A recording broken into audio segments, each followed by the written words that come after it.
police officer arrested. Officer Daniel Holtzclaw is in custody tonight, with several women coming forward claiming to be his victim. This is Daniel Holtzclaw. In the heart of Enid, Oklahoma, a city draped in a cloak of tranquility, a sinister presence lurked within the ranks of its police force. Daniel Holtzclaw, born in December 1986 in the distant shores of Guam, was destined for a life of infamy rather than the glory he once sought on the football field. Eric Holtzclaw, a decorated lieutenant in the Enid Police Department, fathered this wayward son who would come to embody the epitome of betrayal and depravity. Daniel's upbringing, tainted by the seeds of corruption sown within his own home, set the stage for a dark chapter in the annals of law enforcement history. He excelled in football. He became an all-state player at Enid High. He was recruited to a Division I school. Enid High School bore witness to Daniel's athletic prowess, particularly on the football field, where he donned the mantle of a linebacker. What a story Holtzclaw is, young man out of Enid, Oklahoma. It was during a fateful game, shrouded in the cloak of teenage dreams and ambitions, that he etched his name upon the school's records with a remarkable 25 tackles. In that fleeting moment, the world seemed within his grasp, but fate would have a different path in store. Eastern Michigan University beckoned to Daniel, offering the promise of a brighter future. He immersed himself in the study of criminal justice, perhaps seeking redemption for the sins that would soon consume him. In 2010, he emerged from the hallowed halls of academia, clutching a degree, a piece of paper that held not the key to salvation, but the doorway to his descent into darkness. Daniel's aspirations of a career in professional football were soon crushed under the weight of harsh reality. Unsuccessful in his pursuit, he begrudgingly turned his sights toward law enforcement, seeking solace in the badge he would wear. Little did the Oklahoma City Police Department know that their newest recruit would prove to be a wolf in sheep's clothing. Within the realm of law enforcement, a sacred trust is bestowed upon those who bear the badge. Yet Daniel Holtzclaw proved to be anything but a worthy custodian of that trust. The walls of justice crumbled as he was exposed for the unspeakable crimes he had committed against the vulnerable women of Oklahoma City's impoverished corners. Like a predator stalking its prey, Holtzclaw meticulously selected his victims, exploiting their vulnerabilities with a perverse cunning. He drove me to a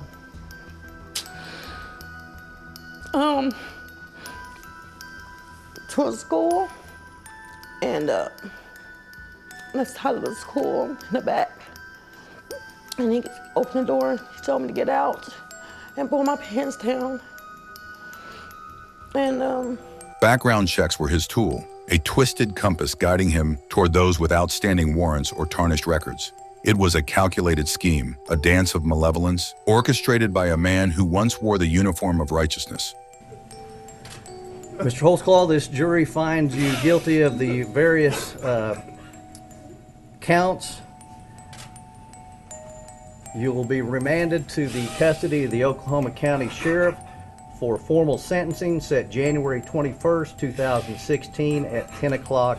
As the gavel struck the wood in that solemn courtroom, the tension in the air was palpable. Daniel Holtzclaw, a former police officer, now draped in the shackles of his own making, stood as a shattered embodiment of the ruin he had wrought. 18 charges had stained his conscience, and the jury had spoken with an unprecedented verdict, recommending a prison sentence that defied comprehension. An astronomical 263 years.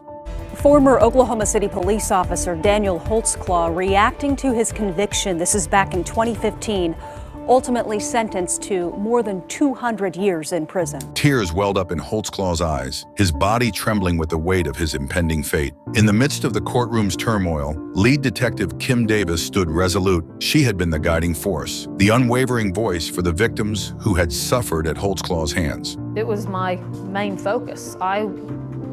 I was going to put him in prison. Holding the trembling hands of those who had emerged from the abyss of victimhood, she expressed her satisfaction with the sentence, a sentence befitting the magnitude of the crimes committed.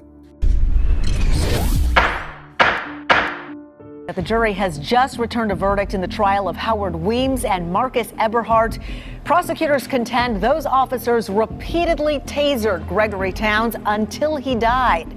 Now, that was despite his complaints that he was out of breath and couldn't stand. This is Marcus Everhart. Once a police officer entrusted with upholding the law, he became the subject of headlines in 2019 when his use of a taser during an arrest led to the death of 38-year-old William Marshall.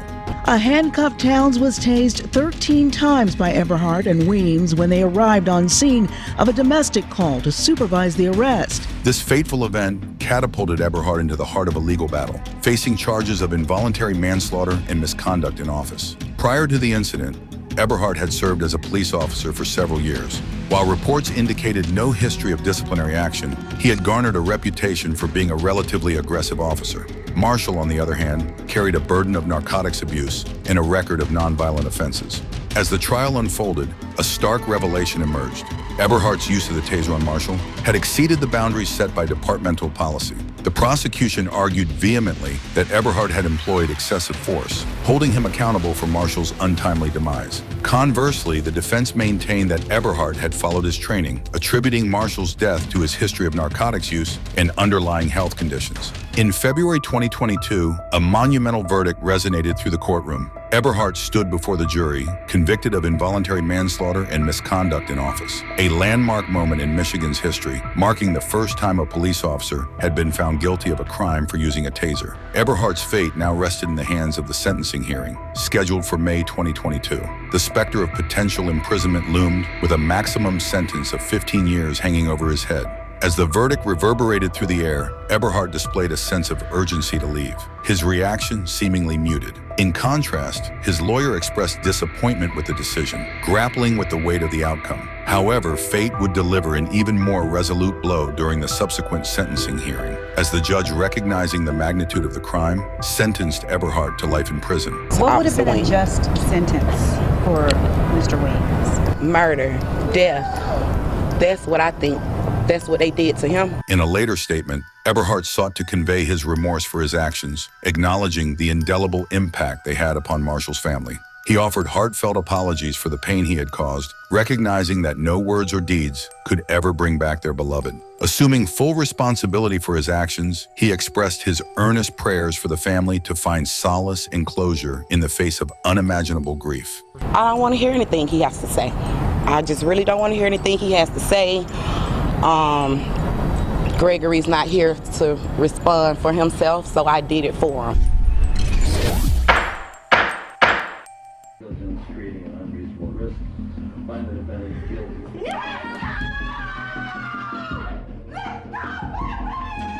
This is Derek Chauvin. In the annals of American history, few names resonate with such a potent mixture of rage, grief, and seething controversy as that of Derek Chauvin. This former Minneapolis police officer, whose chilling involvement in the tragic demise of George Floyd ignited a firestorm of nationwide outrage, forever etched his name in the somber annals of police brutality and racial injustice. Chauvin's fateful journey commenced in the Twin Cities area where he grew up, honing the characteristics that would ultimately define his place in infamy. Park High School in Cottage Grove witnessed his athletic prowess as he took to the football field, embodying the warrior spirit as a player for the school's team. Yet the shadows that lurked within him soon cast a foreboding pall over his promising future. Normandale Community College became his harbor of knowledge, but it was at Metropolitan State University where he embraced the study of law enforcement, seeking to safeguard a society that would soon tremble under his cold gaze. In 2006, he emerged with a bachelor's degree, a symbolic badge of authority that would pave the path to his ultimate downfall. The Minneapolis Police Department opened its doors to Chauvin in 2001, blissfully unaware of the darkness that lay dormant within their newest recruit. His rise through the ranks was swift, assuming the role of a field training officer in 2008. Yet beneath the veneer of service and protection, a sinister undercurrent coursed through the veins of his career. A litany of complaints, 18 in total, stained Chauvin's tenure on the force. However, the arms of justice proved feeble, with only 2 resulting in any semblance of disciplinary action. A mosaic of use of force incidents painted a disturbing picture, culminating in a fatal encounter in 2017, where Chauvin was among the officers responsible for ending the life of a suspect. But it was on that fateful day, May 25th, 2020, that Chauvin etched his name into the collective conscience of a nation. Answering a call regarding a purported counterfeit bill, he, alongside 3 other officers, crossed paths with George Floyd, an unsuspecting 46-year-old black man. Handcuffed and helpless, Floyd found himself prone on the unforgiving asphalt, as Chauvin's knee pressed mercilessly upon his neck, compressing his life force for an agonizing 9 minutes and more. Floyd's desperate pleas for breath mingled with the cries of onlookers, a symphony of pain that would forever haunt the depths of America's soul. His final breath escaped him, and he was lost to this world, a symbol of the injustices that continued to plague our society. In a courtroom charged with tension, a jury rendered their verdict, guilty on all 3 charges. Bail became an illusion, a fleeting concept, as Chauvin was promptly remanded into custody, his freedom stripped away. On that fateful day, June the 25th, 2021, the gavel fell, pronouncing a sentence of 22.5 years in prison, albeit with the bitter solace of credit for time served. But Chauvin's journey was far from over as the specter of federal charges loomed, the echoes of Floyd's violated civil rights resonating through the hallowed halls of justice. A stoic mask adorned Chauvin's countenance as the world watched in anticipation of a shred of remorse, a flicker of humanity. Alas, none was to be found. And then this very sobering moment when Derek Chauvin, former police officer, stands up, puts his hand behind his back, is handcuffed, and is let out. No reaction from Derek Chauvin throughout most of... In a brief moment, he removed his mask, offering token condolences to the Floyd family, yet remaining defiantly silent on the depths of his own culpability. I want to give my condolences to the Floyd family. There's going to be some other information in the future that would be of interest, and I hope things will give you some peace of mind. Appeals were filed, cries of a biased jury and an unfair trial echoed through the chambers of justice, challenging the very fabric of the legal system.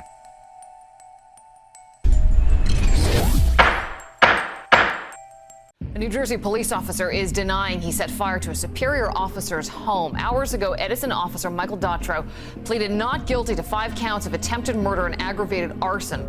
This is Michael Dautro, a decorated officer hailed for his dedication and service to the community. He found himself engulfed in a tempest of criminal charges, bringing his once promising career to a devastating halt in 2017. Dautro's ascent through the ranks had been swift, his star ascending as he donned the prestigious title of sergeant in 2011. Admiration and praise followed his every step, for he was seen as a shining example of the honorable law enforcement officer. But alas, his facade of righteousness concealed a dark underbelly, a web of crimes that would soon be unraveled. The federal charges laid bare the truth that Dautro had long sought to conceal. Attempted obstruction of justice and conspiracy to tamper with witnesses stained his record, marking a staggering betrayal of the law he had sworn to uphold. In a rare moment of candor, Dautro pleaded guilty, acknowledging the gravity of his transgressions and the breach of trust he had committed. The halls of justice resounded with his admission, a resolute acknowledgement of his violation of both the law and the sacred trust bestowed upon him as a police officer. The gavel fell with a resounding thud, delivering a sentence that reverberated through the courtroom.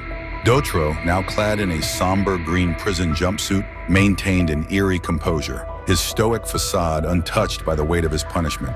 The judge, unyielding in the face of pleas for leniency, recognized the seriousness of the crimes committed by Dautro and the profound breach of public trust by one entrusted with upholding the law. The sentence handed down, a formidable 20 years behind bars, stood as a testament to the severity of Dautro's offenses and the unforgiving nature of justice. Observers in the courtroom, gripped by anticipation, were left confounded by Dautro's lack of emotional response. A man condemned for crimes of such magnitude, one might have expected remorse to emanate from his being, a flicker of guilt or a shred of contrition. Yet Dautro's countenance remained placid, his demeanor resolute and detached. His refusal to display any signs of remorse or repentance underscored the gravity of his crimes and the unsettling absence of guilt in the face of his sentence. Dautro, in a feeble attempt to salvage what remained of his tarnished reputation, expressed his regret for the pain he had caused, acknowledging the disappointment he had inflicted upon his family and the community he once served. However, skepticism loomed large, casting doubt upon the sincerity of his words. The extremity of his crimes and his steadfast maintenance of innocence throughout the trial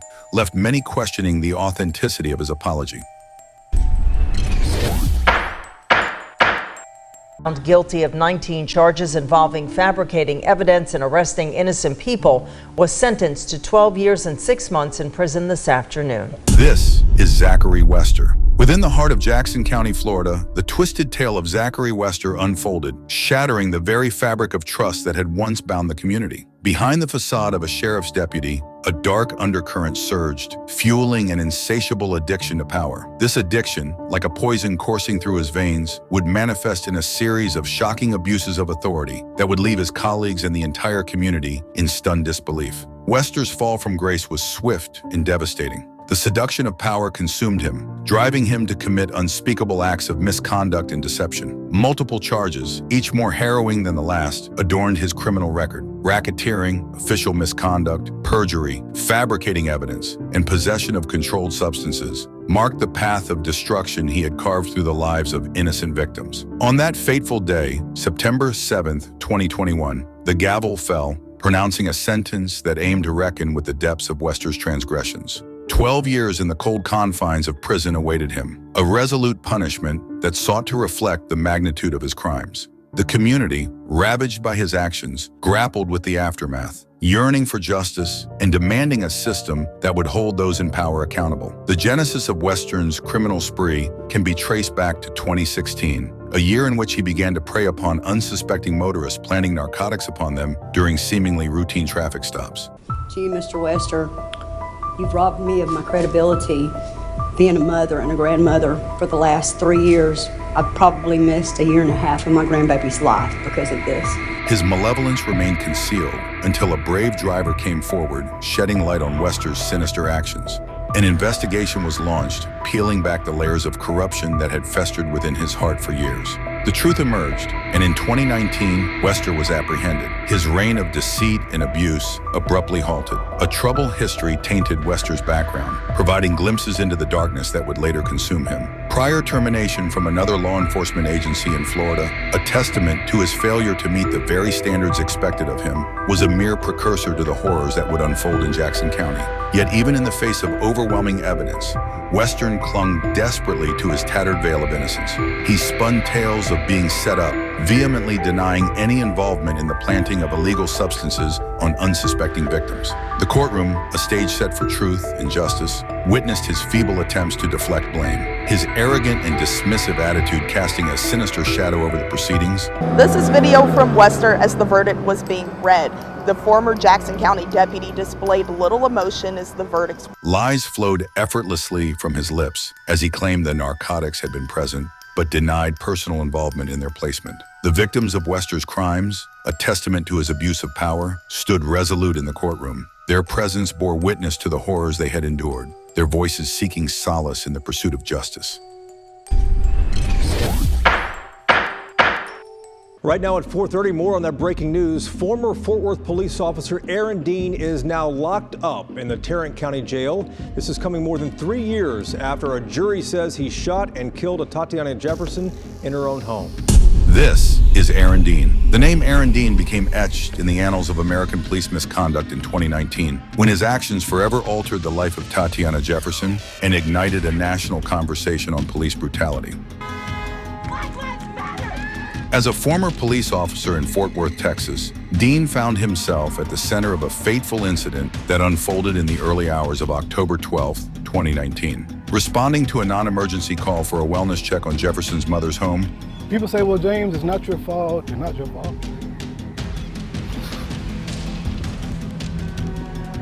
But I made the call. Dean arrived at the scene. In a tragic turn of events, he shot and killed the 28-year-old woman who had been staying at the residence and caring for her nephew. I said no action we take can replace the loss suffered here.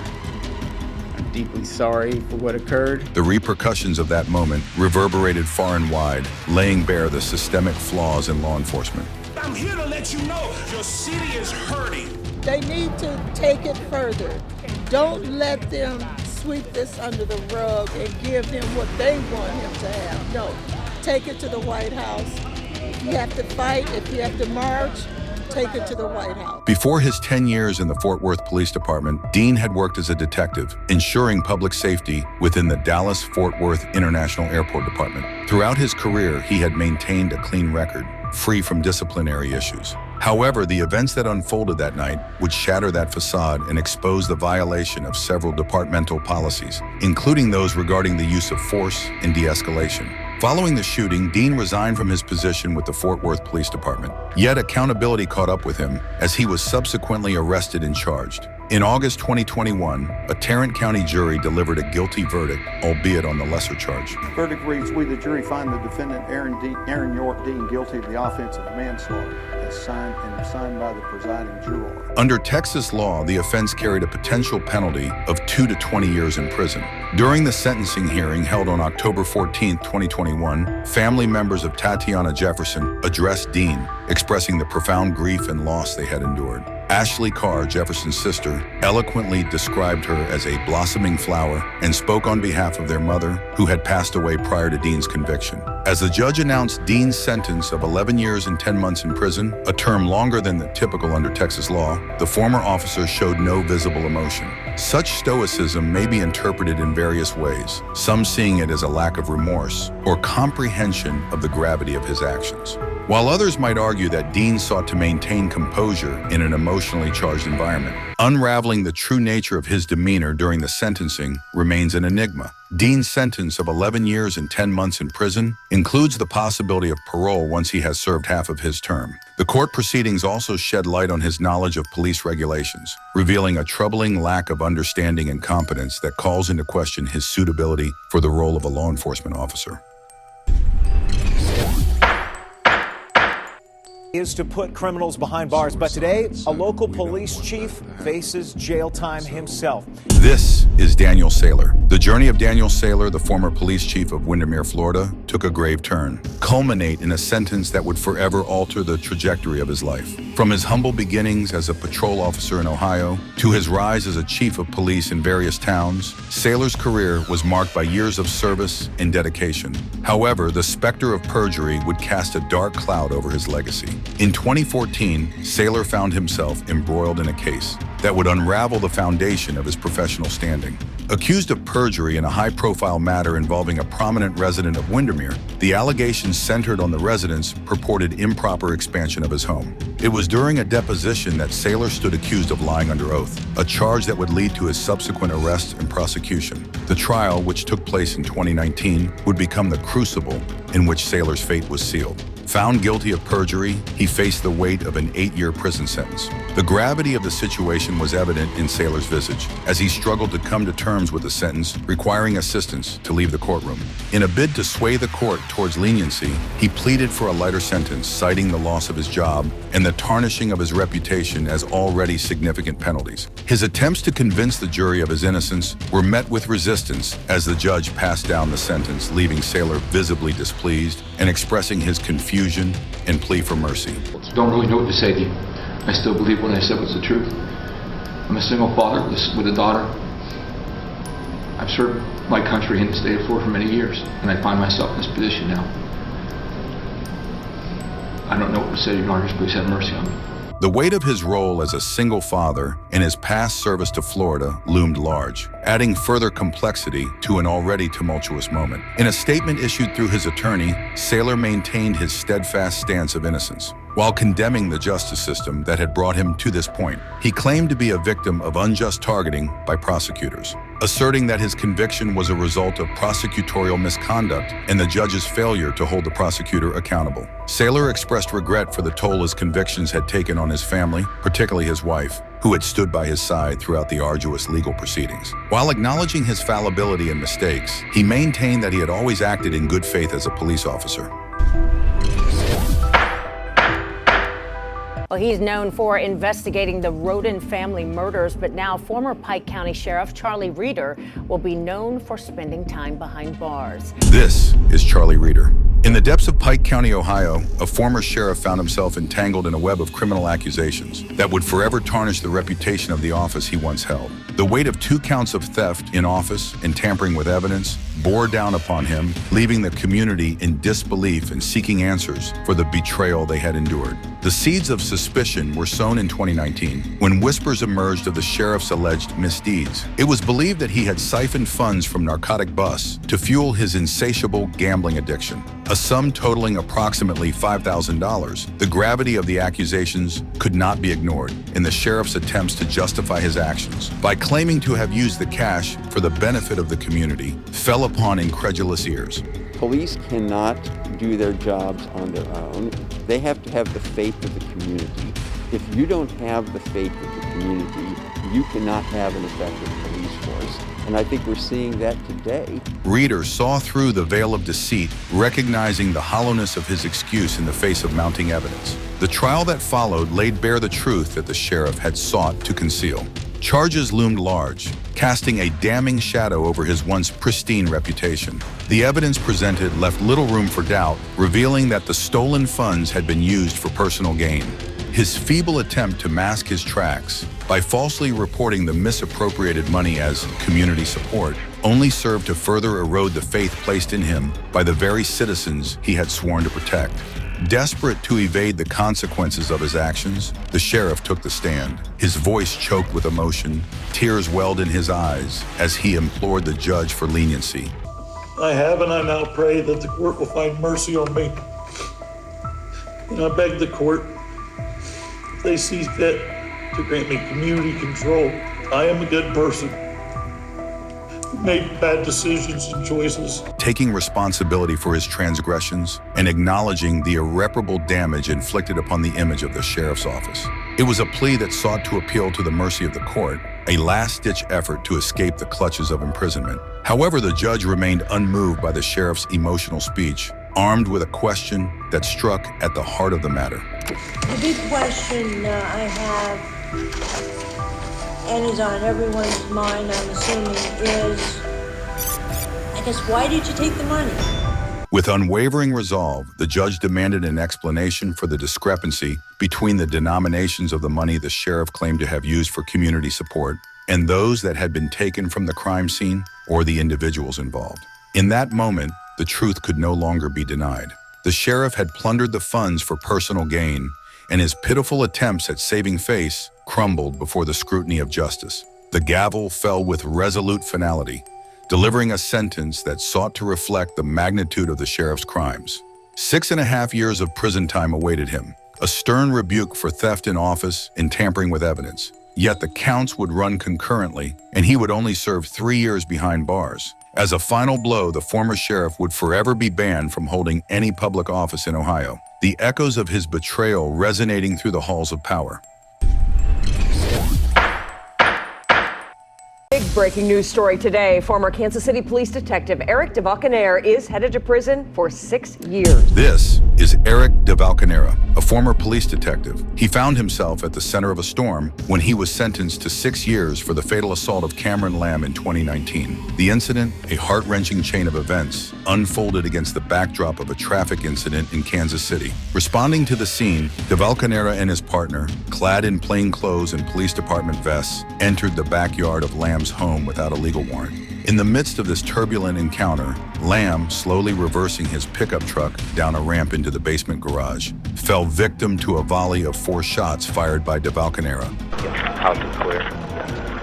Bad guy is dead. The officer claimed he saw Lamb reach for a weapon and pointed at his partner, a split-second decision that would forever alter the course of their lives. Tragically, Lamb's life was extinguished at the scene, leaving a void of grief and questions in its wake. The trial that ensued offered a hero-throwing glimpse into the heart of this fateful encounter. DeValcanera, his voice laden with emotion, narrated the events that unfolded on that ill-fated day, his tears serving as a testament to the weight of the tragedy. In November 2021, a judge presiding over a bench trial delivered a verdict that would reverberate through the halls of justice. As to count 1, in which defendant is charged with the Class C felony of involuntary manslaughter in the first degree, the court finds the defendant guilty of the lesser included offense of involuntary manslaughter in the second degree, a Class E felony. As to count 2, the unclassified felony of armed criminal action, the court finds the defendant guilty. Guilty on charges of involuntary manslaughter and armed criminal action. DeValcanera was sentenced to 3 years and 6 years respectively, with the sentences to be served concurrently.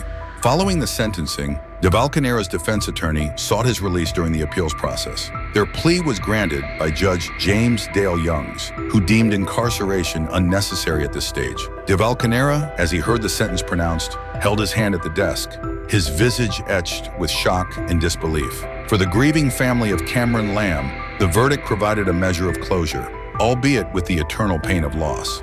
Lori Bay, Lamb's mother, deemed the decision fair, yet acknowledged that the anguish she bears will not dissipate. Echo Bay, Lamb's stepfather, expressed his hope that the sentence would serve as a catalyst for change within the Kansas City Police Department, urging a reckoning with the systemic issues that continue to plague law enforcement. This incident, like so many others before it, has ignited a firestorm of debate, shedding light on the pervasive issues of police brutality and racial profiling that plague the United States. The disproportionate impact of such violence on Black Americans serves as a grim reminder of the deeply entrenched systemic racism that continues to permeate law enforcement institutions across the country. The justification offered by DeValcanera, claiming to have seen Lamb reach for a gun, has become a focal point of contention. Many assert that this was merely an excuse for excessive force, contending that non-lethal methods should have been employed to subdue Lamb. The fact that Lamb was slowly reversing his truck into a garage suggests that he posed no immediate threat, raising questions about the necessity of resorting to deadly force without exhausting alternative avenues. David Oliver resigned from the police department. Today, he was officially charged and he was found guilty here in court. This is David Oliver. He is the former police chief of Brimfield Township. David Oliver, once known for his blunt and humorous commentary on Facebook about criminals, found himself facing a harsh reality when he became the subject of criminal charges. Charged with multiple misdemeanors, including unlawful restraint, attempted theft, simple assault, and unauthorized use of property. Oliver's fall from grace was met with a sense of irony. During his court proceedings, the judge presiding over the case labeled Oliver himself a mope, a term he had used to describe criminals in his colorful Facebook posts. Oliver pleaded no contest to charges such as attempted theft in office and assault, specifically involving Crystal Casterline, a female officer who accused him of harassment. Casterline expressed her disappointment with the plea agreement, highlighting her love for life, her dedication to marathon running, and the joys of being a mother to her little girls. She admitted her naivety in understanding how domestic violence could escalate to such an alarming degree. Casterline detailed allegations of Oliver hugging her, which then escalated to groping, trapping her, and coercing her into dancing with him and pressing her body against his. The hugs escalated to groping, humping me, trapping me places, and forcing me into positions where he would press his body into mine. While Oliver disputed many of the allegations against him, he chose to plead guilty to all charges in an effort to move forward with his life. Throughout the hearing, Oliver's resistance became apparent as he reluctantly entered a no-contest plea. The judge handed down a sentence of 2 years of probation and restitution, effectively putting an end to Oliver's law enforcement career.